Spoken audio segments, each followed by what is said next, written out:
안녕하세요. 오늘도 시청해주셔서 감사드리고요. 바로 사연 읽어보겠습니다. 안녕하세요. 저는 30 중반의 수제 구두를 제작하는 디자이너입니다. 현재 한국에서 맞춤 제작을 전문으로 하는 구두 공장을 운영하고 있고 남편과 함께 아주 오붓하게 살고 있습니다. 남편과 사이가 좋으면 시댁과도 사이가 좋을 거라는 예상을 하시는데 저는 이미 1년 전에 시댁과 연락을 끊었습니다. 물론 남편은 시아버지와 가끔 연락을 하지만 왕래를 하지는 않죠. 이곳에 올라오는 많은 사연들은 정말 지독하고 드라마보다 더 드라마 같더라고요. 저 또한 결혼을 하면서 시댁은 역시 시댁인가 싶었는데 다행히도 제 남편은 같은 가족이라도 시댁과는 조금 달랐습니다. 제가 시댁과 연을 끊게 된 계기는 바로 시모와 시누이 때문인데요. 정확히 말하자면 연을 끊었다기보다는 왕래를 하지 않는 거라고 보시면 되겠습니다. 시모는 정말이지 보여지기 위한 삶을 살며 결혼 전까지만 해도 세상 쿨한 시어머니인 척을 했습니다.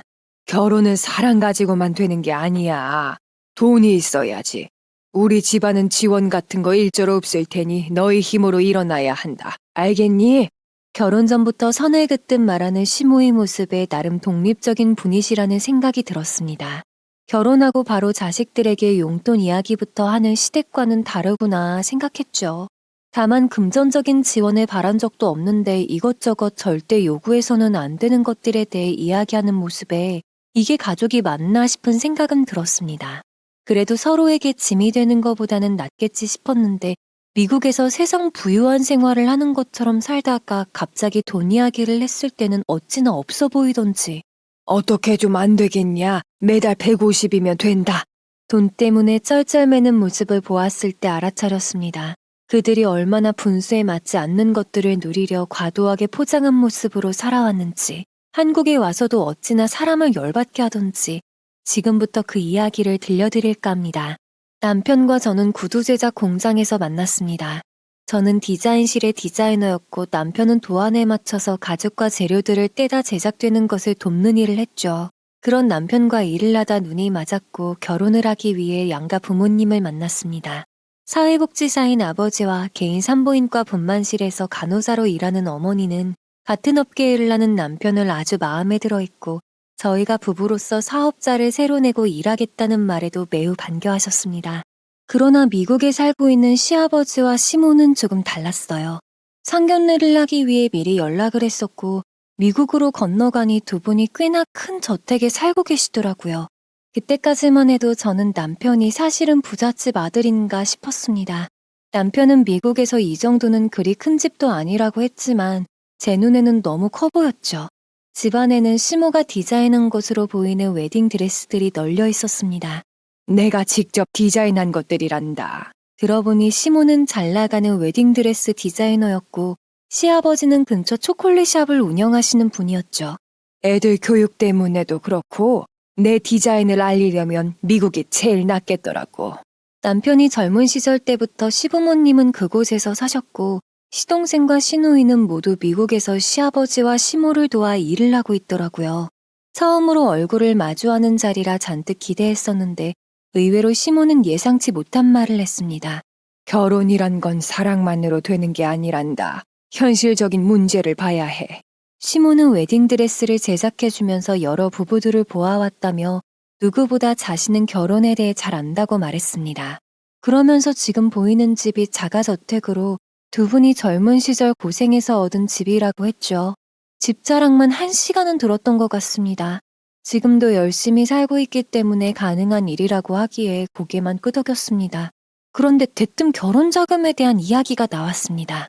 우리 돈은 우리가 열심히 살아서 모은 돈이야. 돈이 많다고 해서 자식들의 결혼에 지원을 해줘야 한다는 생각은 일절 하지 않는다. 시댁은 자식들은 독립적으로 키웠다고 했습니다. 결혼도 마찬가지라고 했죠. 한국에서는 부모가 자식들 결혼을 시켜준다는 말이 있지만 자신은 그럴 생각 없다고 하시더라고요. 금전적으로 여건이 되지 않으면 결혼도 하지 않는 게 맞다고 했습니다. 결혼을 반대하는 것이 아니라 여건이 되면 그때 하는 것이 맞다고 하는 거다. 결혼식 비용이든 집을 구하는 비용이든 일절 대줄 생각 없다고 했습니다. 거기까지는 괜찮았습니다. 저 또한 남편이랑 그런 준비도 없이 결혼을 하려고 하는 건 아니었으니까요. 그런데 대뜸 2세 이야기도 하시더라고요. 한국에서는 결혼하고 나면 시어머니에게 아이를 맡기는 부부들이 많다고 하던데 난 그런 거 해줄 여유 없다. 결국 듣다 못해 제가 말했습니다. 어머니, 저희 아직 아이 계획도 없고 누구에게 저희 아이를 맡길 생각도 없습니다. 만에 하나 아이를 낳아서 키우는데 힘이 들 경우엔 산후도우미든 뭐든 시스템은 잘 되어 있으니 어머님께 맡길 일은 없다고 했죠. 그러나 시모는 아이를 부모가 키워야지 누구에게 맡긴다는 발상 자체가 자신의 입장에서는 이해하기 힘들다고 했습니다. 그러면서 한국에 산후조리원이나 도우미 시스템이 있다고 해도 썩 마음에 들지는 않는다는 겁니다. 자신이 뉴스를 보았는데 그런 도우미들이 일을 제대로 안 해서 해고되는 경우를 몇 번 봤다고요. 이야기가 너무 길어지자 남편은 그런 일어나지도 않은 일은 걱정도 하지 말라며 시모를 타일렀습니다. 나중에 일이고 우린 결혼할 준비가 되어 있으며 절대 부모님께 손 벌릴 일 없으니 안심하라고 하면서요. 그제야 시아버지가 그만 이야기하고 결혼하겠다는 애들인데 축복해 주자고 하셨죠. 시모는 준비만 됐다면 하라고 했습니다. 처음엔 시모의 반응에 혹시나 내가 며느리로서 마음에 안 들어서 저런 식으로 이야기를 하나 싶었어요. 그래서 남편에게 물어보았죠. 혹시 어머님께서 내가 마음에 안 드셔서 저렇게 말씀을 하시는 건가? 아니야. 우리 엄마는 원래 저런 분이야. 나 어렸을 때부터 그랬어. 직장도 그렇고 나만 한국에 괜히 나와 있겠어? 남편은 정이 없는 어머니가 너무 독립심을 강조해서 한국으로 따로 들어와 사는 거라고 했습니다. 그제야 전 안심했고 한국으로 돌아오기 전 마지막 날 결혼식 날짜를 잡는 대로 말씀드리겠다고 했습니다. 그리고 앞으로의 계획도 알려드렸죠. 제 이름으로 사업자를 내고 남편과 함께 맞춤 구두 제작 샵을 운영할 거라 했습니다. 그런데 시모가 대뜸 묻는 겁니다. 사업자는 왜 네 이름으로 내니? 부부가 같이 하는데? 사업자가 여성이면 국가에서 이런저런 지원을 많이 해주거든요. 제 디자인을 알릴 수 있는 박람회나 여러 가지로 참여할 수 있는 것들이 많아서 남편이 그러자고 했어요. 그럼 괜찮은 방법이네. 지원받을 수 있는 곳이 있다면 받아야지. 시아버지의 말에 시모도 납득했는지 고개를 끄덕였고 그 후로는 별다른 것은 물어보지 않았습니다. 그렇게 긴장의 연속이었던 상견례를 마치고 한국으로 돌아왔는데 갑자기 시모로부터 연락이 왔습니다. 처음으로 온 전화였기에 반가웠고 긴장이 됐습니다. 전화를 받으니 대뜸 결혼식을 미국에서 올리면 어떠냐는 겁니다. 미국이 땅덩어리도 넓고 사진 촬영이나 하객들 초대하게 해도 좋지 않니? 이왕이면 내가 디자인한 드레스도 입어보고 말이야.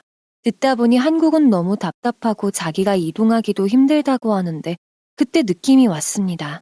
한국 사람임에도 한국보다는 미국을 훨씬 더 좋아하시는 것 같았죠. 그래도 직접 디자인한 드레스를 입히고 싶다는 말에 기쁜 마음도 들었습니다. 다만 한국에 가족들이 있는데 모두 모시고 미국으로 데려가는 건 좀 무리가 있을 것 같다고 했죠. 그러나 시모는 자신이 한국으로 가기엔 시간이 남지 않을 것 같다고 하는 겁니다. 결국 미국에서도 간소하게 한 번, 한국에서도 한 번 결혼식을 2번 올리는 건 어떻게 생각하시냐고 했습니다. 그제야 시모는 괜찮은 생각이라며 식 날짜를 잡고 연락을 달라고 하시더라고요. 이미 만들어 놓은 드레스를 따로 골라놓겠다면서요. 그렇게 남편과 상의해 양가 부모님이 각각 계신 곳에서 결혼식을 올리기로 했고 2번의 결혼식을 해야 해서 정신없이 바빴습니다. 그때 남편이 말하더라고요. 우리 이왕 가는 거 여행 가는 것처럼 장모님이랑 장인 어른도 모셔갈까? 처제도 데리고 가고. 그 말에 전 친정에 연락을 넣어 미국으로 같이 가자고 했고 가족들은 모두 기뻐했습니다. 같이 비행기를 타고 넘어갔고 부모님과 동생이 같이 묵을 호텔도 예약을 했죠. 미국에 도착하니 시모는 저희 부모님과 인사를 나누며 시종일관 웃어 보였습니다. 그리고 제가 입을 웨딩드레스를 보여주셨는데 정말이지 난해하게 짝이 없는 디자인이었지만 시모는 너무나 아름답다며 박수까지 치더라고요. 결혼식을 한 번만 한다면 죄송하다고 거절을 했을지도 모릅니다. 다행히 한국에서도 결혼식을 치를 것이기에 감사하다고 했고 결국 그 드레스를 입어야 했지요. 그러나 문제는 다른 곳에서 발생했습니다. 결혼식이 진행되면서 저희 부모님은 지쳐했습니다. 토종 한국 입맛을 지닌 분들이라 음식들이 하나같이 느끼하고 입에 맞지를 않은 것이죠. 식사를 마치고 피로한 때는 결국 제가 따로 챙겨온 고추장이랑 김치 등 바리바리 싸온 것들을 차려드렸습니다. 그제야 맛있다며 잘 드시더라고요. 그러나 시모는 인상을 찌푸리며 말했습니다. 어디서 이상한 냄새 안 나? 세상에, 저거 김치인가? 시모는 고추장과 김치 냄새에 한숨을 쉬었습니다. 다른 테이블은 다 말끔한데 저희 부모님과 동생이 있는 테이블만 독특하다면서 중얼거리더라고요. 표정이 좋지 않은 걸로 봐서는 마음에 안 드시는 듯 했지요. 그때까지만 해도 꼭 저렇게 표정을 굳힐 필요가 있나 싶었습니다. 마음이 상하기도 했고요. 그런데 남편이 김치를 보자마자 냅다 먹더니 너무 맛있다며 김치 부침개를 해먹자는 겁니다. 결국 피로연의 중간에 부엌으로 가서 김치 부침개를 하기 시작했고 맛있는 냄새 하객들은 몰려들기 시작했습니다. 몇몇 하객들이 다가와 맛을 봐도 되겠냐고 했고 먹고 나서는 맛있다고 찬사를 보내는데 괜스레 뿌듯하더라고요. 그때 시모가 다가와 이게 한국의 음식이라며 자랑을 늘어놓기 시작하는데 조금 어이가 없었습니다. 표정을 구기다가 반응이 좋아지니 이렇게 영어로 유창하게 말하는 모습에 조금 웃음이 나왔죠. 그래도 분위기는 좋아졌고 그런 상황으로 만들어준 남편에게 고마웠습니다. 그 모습을 보고 나서야 전 마음이 풀렸지요. 그대로 무사히 결혼식 피로연을 마치고 다음날 미국에서 돌아와 남편에게 그날의 일로 고마움을 표했습니다. 남편은 제 마음을 알았는지 말하더라고요. 자기가 이해해줘. 우리 엄마가 워낙 입맛이 서양식이라 그런 거야. 그래도 거기 있던 사람들 다들 맛있게 먹었잖아.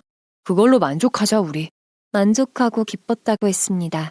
망칠 뻔한 제 결혼식을 남편이 다시 끌어올려 행복하게 만들어 주었으니까요. 그로부터 몇 달 뒤 한국에서도 결혼식을 올렸고 기대도 안 했지만 역시나 시댁 식구들은 한 명도 오지 않았습니다. 저희 식구들이 갔으니 한 명이라도 오지 않을까 했지만 정말 안 오더라고요.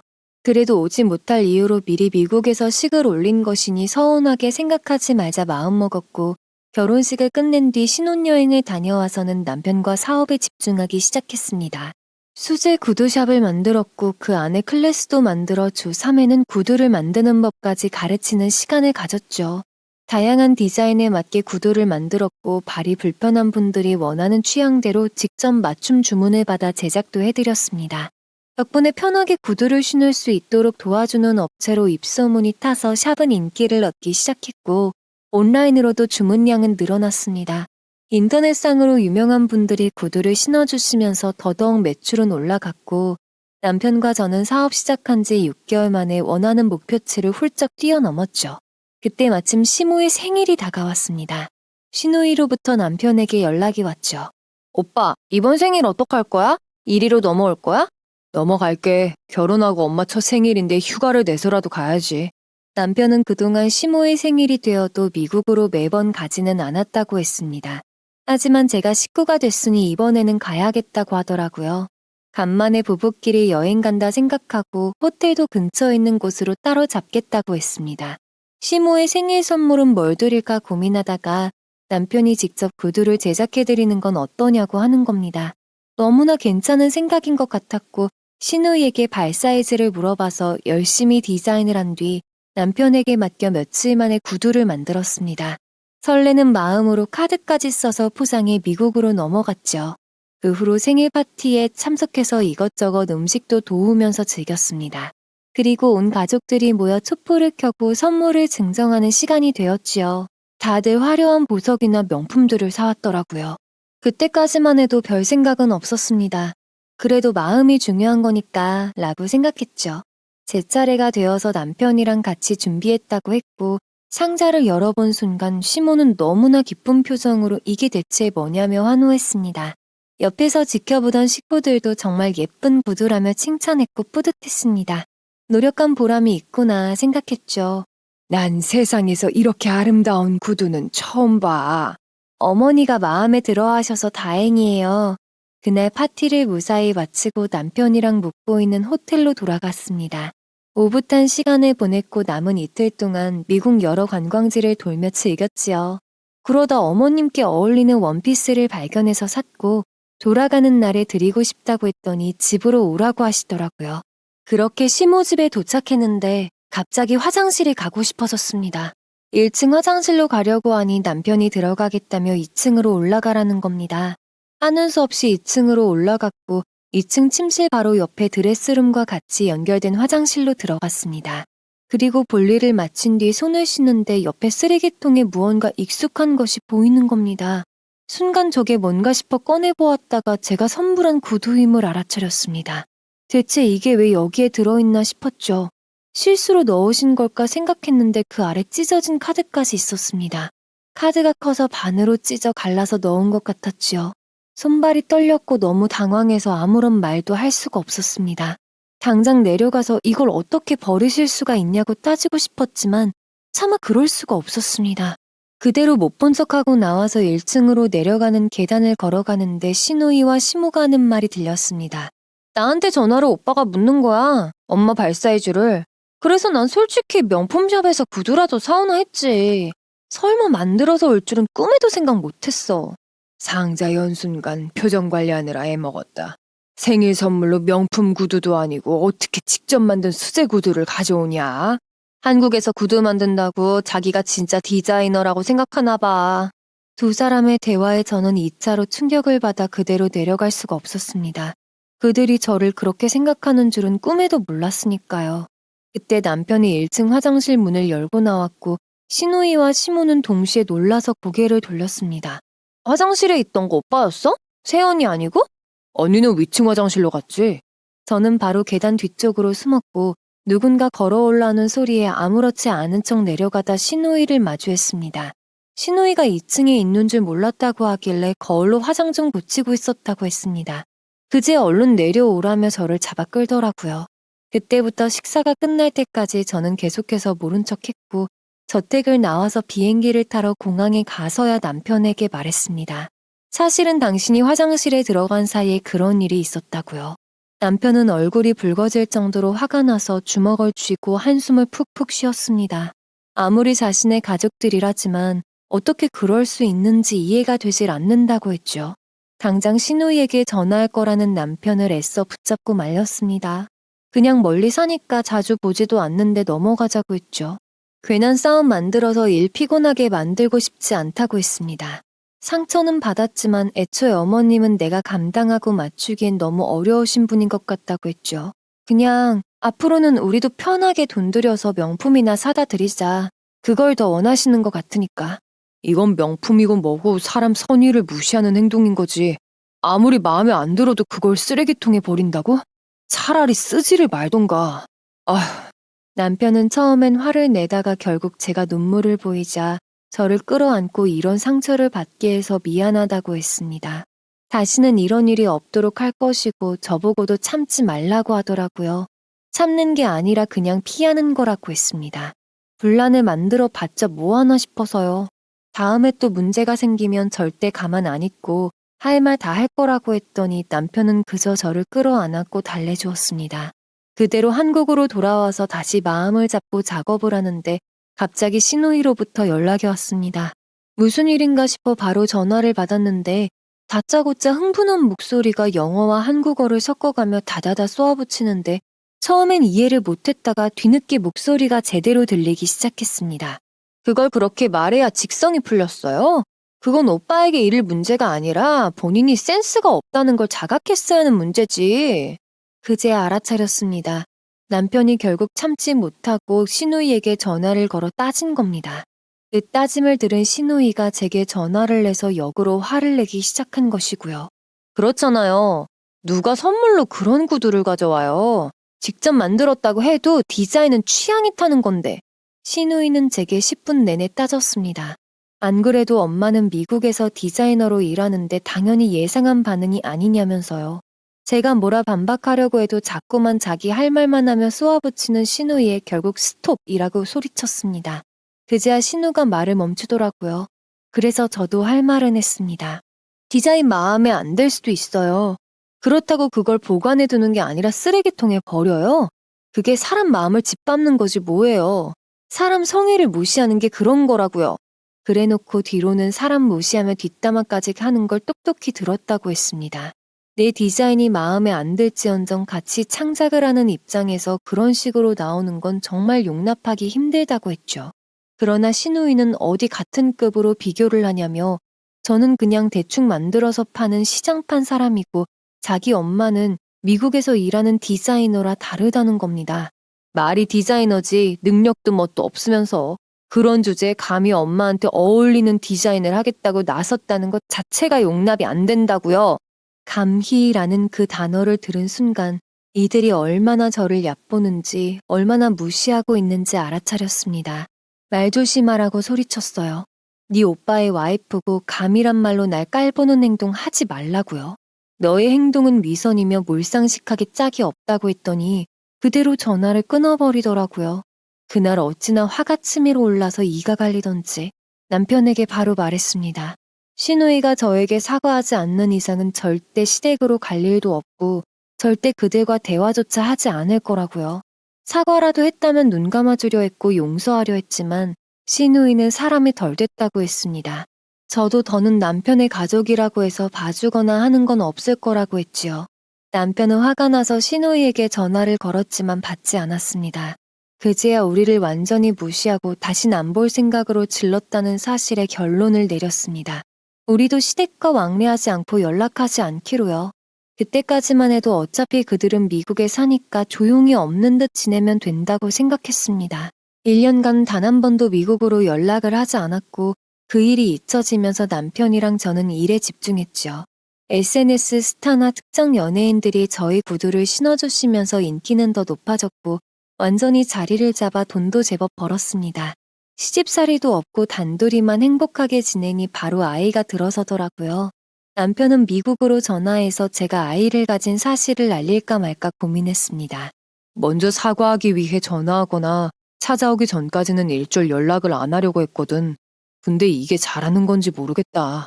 남편이 고민하는 모습에 과거 사정을 다 알고 있던 엄마는 바로 미국에 전화를 넣으라고 했습니다. 아이고, 이 사람아. 그래도 부모는 부모인 거야. 얼른 전화 넣어서 소식이라도 전해드려. 저도 전화를 드리는 게 맞다고 말했고 남편은 그렇게 1년 만에 시댁으로 전화를 걸었습니다. 퉁명스럽게 봤던 시모는 바로 아이를 가졌다는 소식에 뛸 듯이 기뻐했죠. 지난날의 일이 얼마나 꼬였던 간에 서로 마음 풀자고 했습니다. 그러면서 저를 바꿔달라고 하더니 말하는 겁니다. 아가, 내가 그때 많이 뉘우쳤다. 네가 준 구두 고이 모셔뒀어. 신으면 망가질까봐 신지도 않는다. 웃으면서 말하는 시모에 저도 마음이 풀려 그러시냐고 했습니다. 조만간 아이 태어나면 얼굴 보러 가겠다고 했지요. 그때까지만 해도 사이가 다시 풀어지는가 싶었습니다. 그러나 코시국이 찾아왔습니다. 정말 예상치 못한 상황이었죠. 아이를 품고 병원에 다니는 동안 최대한 외출을 자제했습니다. 양가 부모님께는 아이 심장박동 소리랑 점점 크는 초음파 사진도 보내드리며 계속해서 소식을 전했죠. 양가 모두 몸조리가 최우선이라고 했습니다. 아이 태어날 때까지는 절대 외출을 자제하고 집에서 적당한 운동만 하며 지내라고 했지요. 남편 또한 사람 만나는 것을 조심히 하라고 했습니다. 그렇게 10달을 품에 안은 아이가 태어났고 산후조리원으로 가서 몸조리를 하며 시간을 보냈습니다. 아이 사진도 찍어서 양가 부모님께 보내드렸죠.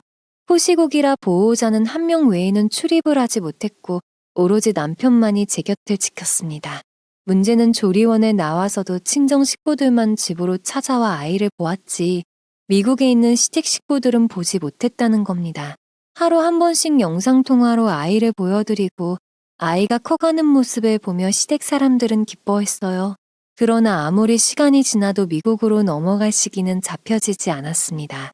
그렇다고 시아버지, 시어머님이 한국으로 들어오는 것도 위험했죠. 오면 격리 기간을 거쳐야 하는데 일 때문에 좀처럼 그러지 못하는 겁니다. 그러나 어느 날은 시모가 연락이 와서 제게 말했습니다. 기간을 두고 미국으로 좀 건너오면 안 되겠냐고요. 죄송하지만 지금은 그러기가 힘들다고 했습니다. 아이 면역 때문에 혹시 몰라 외출도 자제하고 있다고 했죠. 친정 부모님도 최대한 오시는 것을 자제하고 있다고 했지만 시모는 서운하다고 했습니다. 아무리 그래도 어떻게 내 손주가 태어나고 한 번도 실물을 못 보는 게 말이 되냐? 사돈은 그렇게 주구장창 보게 해드렸으면서. 지금은 인원수 제한 때문에 엄마만 가끔 오세요. 동생도 못 와요. 특히 낮에 잠깐 왔다가 가는 거고요. 사돈이 올 때마다 더 위험하겠다. 안 그러냐? 서운하다는 말씀을 하시면서 그 와중에 시모는 유학 이야기를 꺼냈습니다. 할머니, 할아버지가 미국에 사는데 손주도 미국에서 크는 건 어떠하냐고 말이죠. 영어 조기 교육도 시키고 좋지 않냐는 말에 부모님, 남편과 제가 한국에서 자리 잡고 있으니 한국에서 키울 거라고 했습니다. 제 말에 시모는 한탄을 하더니 말하는 겁니다. 아유, 나는 손주 얼굴 한 번도 못 보고 죽을지도 모르겠다. 어머니, 무슨 말씀을 그렇게 하세요? 그런 말씀 하시는 거 아니에요. 시국이 조금 나아지면 그때는 가서 보여드리겠다고 했습니다. 지금으로선 위험해서 도저히 이 아이를 데리고 비행기를 탈 수 없다고 했죠. 병원에서도 비행은 조금 더 시간이 지나면 하라고 했고요. 그러나 그 뒤로도 시모는 틈만 나면 전화를 해서 아이가 보고 싶다고 짜증을 부렸습니다. 그런 시모의 한탄에 결국 남편이 쓴소리를 냈습니다. 그렇게 보고 싶으면 엄마가 한국으로 오던가요. 아이는 그렇다 쳐도 이 사람 출산한 지도 얼마 안 돼서 몸도 무겁고 아직 회복 중인데 뭔 해외여행이에요. 남편의 호통에 시모는 눈을 부릅뜨더니 아들 키워봤자 소용없다며 전화를 끊어버렸습니다. 그 후로는 제가 보내는 아이 사진만 보시고 답장은 하지 않으셨죠. 처음엔 화를 푸시라고 하려다가 저도 지쳐서 더는 말도 하지 않았습니다. 그저 오늘 우리 아이 사진이라며 보내드리는 것으로 끝내고 말았지요. 그렇게 시간이 흘러 몇 달을 지내다 보니 경제 상황이 좋지 않다는 뉴스들이 나오기 시작했습니다. 저와 남편도 넉넉한 것은 아니었지만 그래도 아이를 키우는 데는 문제가 없었습니다. 오히려 저희 집은 어머니께서 의료계통에서 일하시니 바쁘신 와중에도 염려가 되었죠. 게다가 몸이 상하지는 않을까 그런 걱정만 있었죠. 그런 와중에 갑자기 남편에게 시아버지로부터 연락이 왔습니다. 잘 지내냐며 처음엔 안부 인사를 하시더니 나중에 가서는 돈 이야기를 하기 시작했어요. 네 엄마랑 한국으로 넘어갈까 고민을 좀 하고 있다. 시아버지는 미국에서 디자인 일을 하고 있는 몇몇 업체와 거래가 끊겨서 시모의 수입이 현저히 줄어들었고 시아버지가 운영하던 초콜릿숍도 더 이상 운영을 하기가 힘들어졌다고 했습니다. 사람들이 찾지도 않아서 가게 월세 해결에도 어려움을 겪고 있다고 하더라고요. 마음 같아선 나는 한국으로 그냥 들어가고 싶은데 네 엄마가 절대 안 들어간다고 한다. 시모의 일은 시누이가 돕고 있었고 시아버지의 일은 시동생이 돕고 있었으니 따지자면 가족 모두가 힘들어진 상황이었습니다. 그런데도 한국으로 들어올 생각을 하지 않고 어떻게든 버텨보려고 하는 겁니다. 어머니 설득해서 그냥 한국으로 들어오세요. 아유, 설득이야 해봤지. 근데 절대로 이 집을 못 떠나겠다고 한다. 나만 한국으로 들어가고 자기는 이 집에서 살겠다는데 어쩌냐. 그때까지만 해도 그냥 집을 팔고 그 돈으로 한국에 들어와서 조금이라도 여유를 찾으시는 건 어떻겠냐고 권하려 했습니다. 그런데 갑자기 시아버지가 대출 이야기를 하는 겁니다. 대출금도 못 갚을 판이다. 아휴. 대출금이라니? 대체 이게 무슨 소리인가 싶었습니다. 남편은 일단 서로 상의를 계속 해보라고 하고 끊었고 저는 남편에게 무슨 대출금을 말씀하시는 거냐고 물었습니다. 그제야 남편은 지금 미국에 살고 있는 저택이 대출을 통해 얻은 집이라는 겁니다. 심지어 자가로 들어간 집도 아니고 집주인은 따로 있다며 보증금과 월세를 모두 대출을 받아서 들어가 살고 있었다는 것이죠. 자가라고 하셨잖아, 어머니가. 나도 그런 줄 알았는데 아니라고 하더라고. 가족들이랑 떨어져 살아서 나만 몰랐다가 결혼하고 나서 알게 됐지. 나중에 알게 되고 나서는 왜 거짓말을 한 거냐고 남편이 묻자 대출금을 갚으려면 돈이 많이 드는데 우리 부부의 결혼 자금에 돈을 보탤 수가 없어 그렇게 말을 했다는 겁니다. 그래서 지원이고 뭐고 바라는 것도 없다는 식으로 이야기를 했던 것이고요. 그러나 경제 상황이 어려워지니 이제서야 아예 사실을 말해버리는 것이죠. 여태 집으로 갈 때마다 집 자랑을 늘어놓았던 시모의 모습이 떠올라 어이가 없었지만 그래도 자신들 능력으로 사는 것이니 딱히 뭐라 할 생각은 없었습니다. 그런데 시아버지에게 다시 연락이 오더니 갑자기 대출금을 같이 부담해달라고 하더라고요. 남편은 그게 무슨 소리냐고 했고 시아버지는 시모와 상의를 해보다가 나온 결론이라고 했습니다. 도저히 안 간다고 하니 어쩌겠냐. 대출금 갚는 걸 도와주면 우리도 장사를 조금이라도 더 해서 매달 나가는 대출금은 해결할 수 있을 것 같다. 달에 나가는 대출금이 300만 원 정도인데 거기서 자신들이 150을 부담할 테니 저희 부부 보고 150만 원을 보내라는 겁니다. 남편은 그럴 수 없다고 했습니다. 150만 원이 누구 집 개 이름도 아니고 그 돈을 턱하니 쉽게 내놓을 수는 없다고 했죠. 아이까지 태어나서 들어가는 비용이 만만치 않은데 그 집 하나 때문에 이렇게 버티는 건 말이 안 된다고 했습니다. 그러나 옆에서 그 통화를 듣고 있었는지 시모가 끼어들어 말했습니다. 집주인이 1년만 더 살아보고 아예 집을 사라고 했다. 값도 내려줬어. 대출금 갚고 나면 또 한 번 대출받아서 아예 집 살 거다. 그땐 우리가 알아서 하마. 시모는 죽어도 이 집에서 살아야겠다며 버텼고 무조건 돈을 빌려달라고 했습니다. 남편은 그렇게는 못한다고 했고 그냥 정리하고 한국으로 들어오라고 설득을 했습니다. 시아버지도 그러자고 했지만 시모의 고집은 절대 꺾을 수가 없었지요. 남편은 두 분이서 알아서 하라고 하고 통화를 끝냈습니다. 그러자 바로 얼마 뒤 시누이에게서 전화가 왔습니다. 이번에도 시누이는 제게 따지더라고요. 한국에선 양가 부모님 용돈 주잖아요. 부모님한테 용돈 보내드리듯이 월 150만 원만 보내드리면 되는데 그게 그렇게 어려워요, 언니? 말이 언니고 존칭을 썼지 거의 따지는 말투였습니다. 왜 그 정도 돈도 못 보내냐고 따지는 것 같았죠. 그래서 말했습니다. 처음부터 용돈 안 받겠다고 하신 건 어머님이었어요. 용돈 안 받을 테니 지원이든 뭐든 절대 바라지 말라고 하신 것도 어머님이었다고 했죠. 그랬더니 저보고 속이 좁다고 하더라고요. 사람 그렇게 안 받는데 그런 걸로 꽁에 있었냐면서 말이죠. 속 좁다고 해도 상관없어요. 어머니가 하신 말씀이니까. 그리고 한국에서 양가 부모님 드리는 용돈은 100만 원이 넘어가지 않아요. 한국에서 드리는 용돈이 많아봤자 100만 원이고 보통은 40에서 50만 원 정도를 드린다고 했습니다. 그것도 양가 공평하게 합의해서 말이죠. 150만 원이 쉬운 돈도 아니고 그쪽에 4명의 식구들이 살면서 그 150만 원을 내고 우리 둘이 150만 원이 말이 되냐고 했습니다. 그러나 시누이는 말이 통하지 않았습니다. 그동안 서운했던 것부터 시댁은 아이 한번 얼굴을 제대로 보여주러 오지도 않고 용돈 이야기하니까 바로 선 긋는다면서요. 그래서 저도 답답한 마음에 말했습니다. 먼저 잘 사는 것처럼 말했던 건 어머님이고 시댁이에요.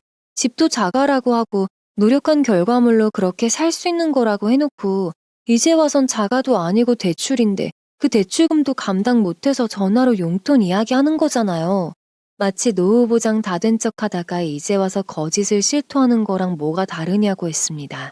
시누이는 말 다 했냐며 소리를 고래고래 질렀고 그 옆에서는 왜 뭐라는데 라는 시모의 목소리도 들렸습니다. 그래서 전 전화를 끊어버렸습니다. 가만 보면 시모는 매번 저에게 할 말을 시누이를 통해서 돌려 말하는 것 같았죠. 자기 이미지는 더럽히지 않으려고요.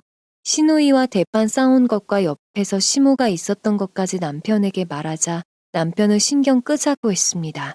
150만 원은 솔직히 말이 안 되는 거 알고 있지. 알다 마다. 그걸 떠나서 엄마랑 동생은 배가 부른 거야. 미국에서 누리던 것들을 포기하고 싶지가 않은 거지. 자기들이 정말 힘들면 오게 돼 있어. 남편의 말이 맞았습니다. 정말 더는 버티기 힘들었는지 2달 뒤에 시아버지는 시동생과 초콜릿샵을 정리하고 한국으로 들어왔습니다. 그러나 시모와 시누이는 끝까지 버티더라고요. 남편이 어떻게 하기로 한 거냐고 묻자 시아버지는 한국으로 들어와서 돈을 더 벌어 미국으로 보내기로 했다는 겁니다. 미국에서 만들어 팔던 수제 초콜릿을 한국에 와서 팔겠다는 말에 남편은 말렸습니다.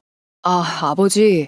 초콜릿이 아무리 맛있어도 이 시국에 사람들이 안 사요. 지금 어느 업계든 다 힘들어서 사업을 시작하는 사람은 없어요. 남편의 만류에도 시아버지와 시동생은 가게를 하나 계약했습니다. 바로 샵을 오픈하고 운영했지만 결과는 뻔했죠.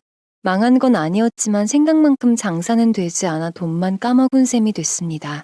그 와중에도 시모는 한국으로 전화를 해서 계속 시아버지를 들들 볶는 것 같았습니다. 한국에 들어와 장사를 하는 동안 시아버지와 시동생 둘 다 저희 집으로 들어와 잠깐 머물기로 했는데 저녁마다 시모의 통화를 받고 한숨을 쉬시는 게 보이더라고요. 결국 참다 못한 남편이 전화기를 바꿔 들고 소리쳤습니다. 제발 정신 좀 차리고 얼른 한국으로 들어오라고요. 그 집이 뭐라고 그렇게까지 버텨요. 그냥 나오라고요. 그리고 이때 시모는 본색을 드러냈습니다. 그래. 네가 여자에 미쳐서 눈이 돌아간 모양인데 너 당장 4억 내놔라. 너 키워준 값이야. 그 돈이면 얼추 한국에서도 미국식 저택이랑 비슷한 걸로 살 수 있을 것 같으니 당장 내놓거라. 시모는 버럭 소리를 질렀고 남편은 상대할 가치조차 없다고 그대로 전화를 끊어버렸죠. 그 후로 시아버지에게도 전화는 오지 않았습니다. 그 사이 시아버지는 손주를 보는 맛에 푹 빠지셨고 돈은 좀 빠져나갔지만 요 녀석 보러 와서 좋다며 웃으셨지요. 그러다 한 달을 버티던 시모가 결국 시누이와 한국으로 들어왔습니다. 도저히 네 가족을 모두 집으로 들일 수는 없어 당분간 지낼 작은 집을 계약했고 한 달만 살겠다고 했지요. 집을 같이 보러 갔는데 그때도 시모는 불만을 표출했습니다. 아유, 답답하고 좁아. 이래서 내가 안 오려고 하는 거야. 한국은 땅덩어리가 좁아서 이렇게 가구 들어찬 것도 좁잖아. 이게 뭐야? 시모뿐만이 아니었습니다. 시누이도 만만치 않았지요. 방이 각자 있는 게 아니라 같은 공간에서 써야 한다고? 너무 좁은데? 다 큰 시동생이랑 한 방에서 자야 하냐며 짜증을 내길래 시아버지가 시누이를 달래며 말했습니다. 내가 동생이랑 잘 테니까 넌 엄마랑 자라. 잠깐이라도 시모는 불만을 멈출 줄 몰랐고 시누이도 짐을 정리하며 짜증을 냈습니다. 그러나 제 눈에는 그들의 가방에 가득한 명품과 중고시장에 내놓기만 해도 돈이 될 만한 것들이 가득 보였죠. 그날 집으로 돌아와 아이를 돌보는 남편에게 말했습니다. 시누이랑 어머님 캐리어에 뭐가 많이 들었던데 솔직히 그것만 다 팔아도 돈은 제법 나올걸? 아버님한테 말해봐. 다음날 남편은 시아버지에게 연락해 그 사실을 알려주었습니다. 그러나 시아버지는 절대 그 말을 들을 것 같지 않다고 하더라고요. 남편은 그래도 정신 차리고 설득해서 적응할 수 있게 해야 한다고 했습니다. 결국 시모와 시누이에게 말했지 시댁은 한바탕 난리가 난 모양이었습니다. 문제는 그 이야기를 꺼낸 것이 저라는 사실에 제대로 화가 났는지 바로 시모에게 연락이 오더라고요. 네가 제일 먼저 말 꺼냈다며. 왜? 내 명품들이 탐나든? 너는 못 가지는 것들이라서 그거라도 팔라고 한 거냐? 흥분해서 외치는 시모의 목소리를 들으니 정말 나를 며느리로 보기는 하나 싶었습니다. 이렇게까지 막말을 하는 걸 보면 남편은 집안에서 꿔다 놓은 보릿자루 수준에 그 보릿자루를 집은 제가 하찮구나 라는 생각밖에 들지 않았죠. 미국에서 그렇게 잘 보이려 애썼던 마음은 사라졌고 저 또한 눈치 볼 필요가 없다는 생각도 들었습니다. 그래서 말했죠. 그게 탐났으면 저한테 팔라 말했겠죠. 하도 집에 대해 불평을 하셔서 더 나은 조건의 집으로 옮기실 수 있게 말씀드린 거예요.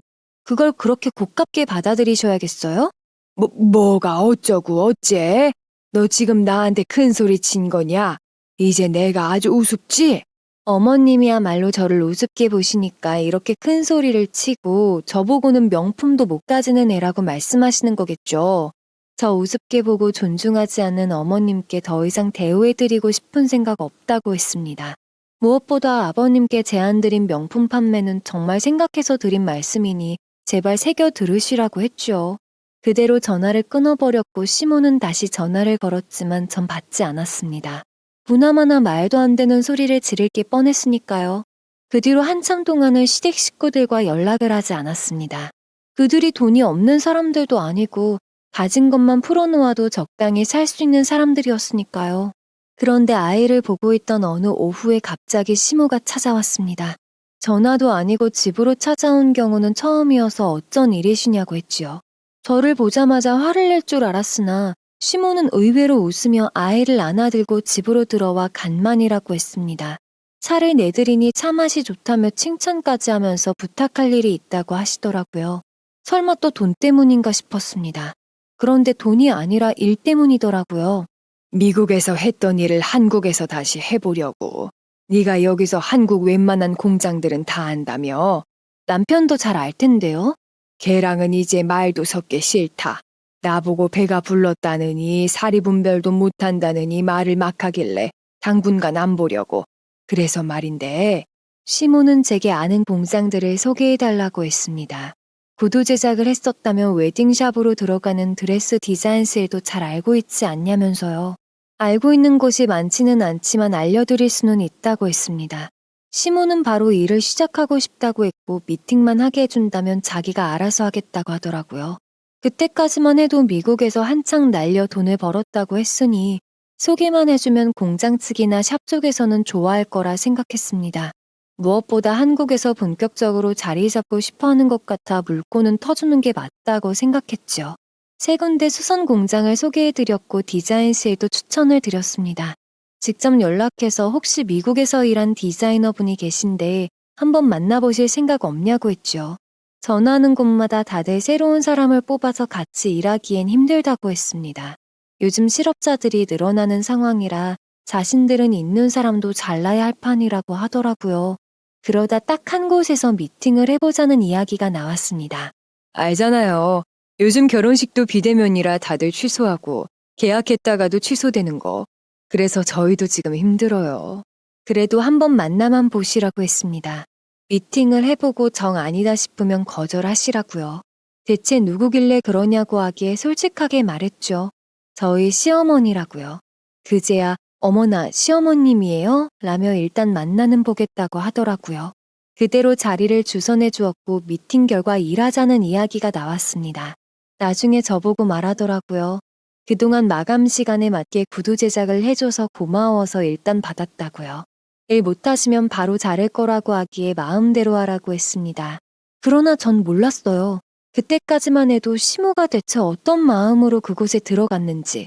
저는 그저 디자이너로서 그 업체에 맞게 일을 하실 거라 생각했지만 시모는 아니었습니다.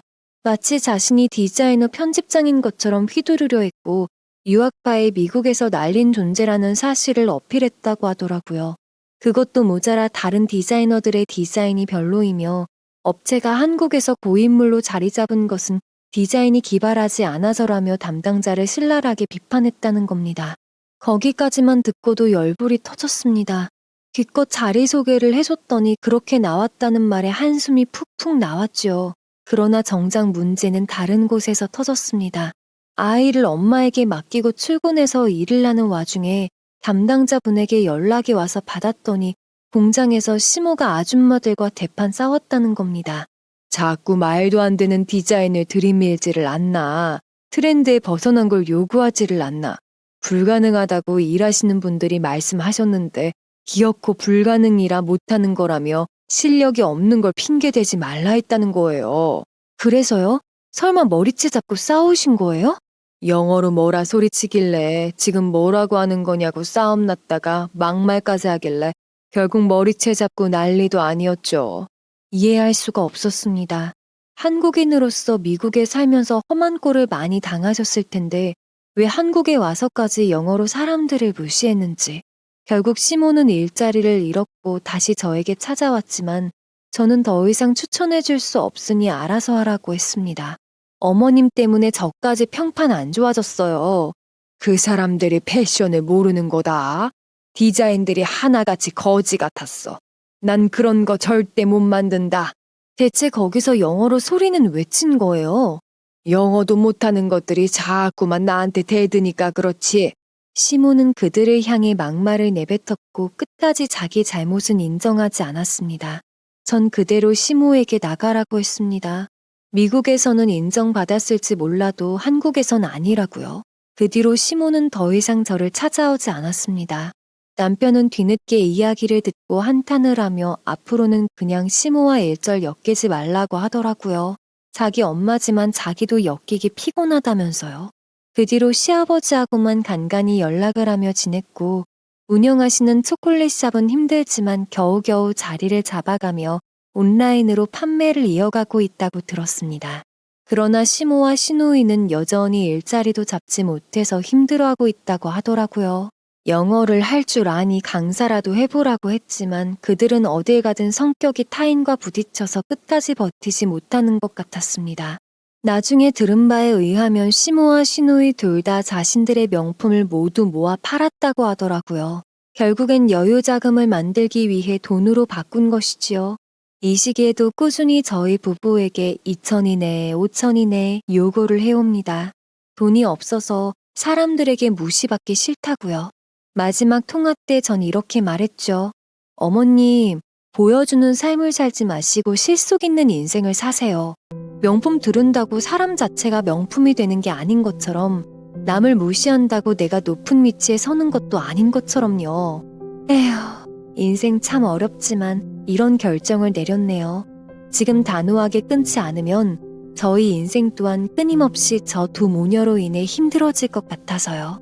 지금까지 긴 사연 들어주셔서 감사합니다. 여러분의 가정에는 평안만이 깃들길 바라면서 이만 마치겠습니다. 더 많은 이야기, 기막힌 사연을 듣길 원하신다면 구독과 좋아요, 알림 설정 부탁드립니다.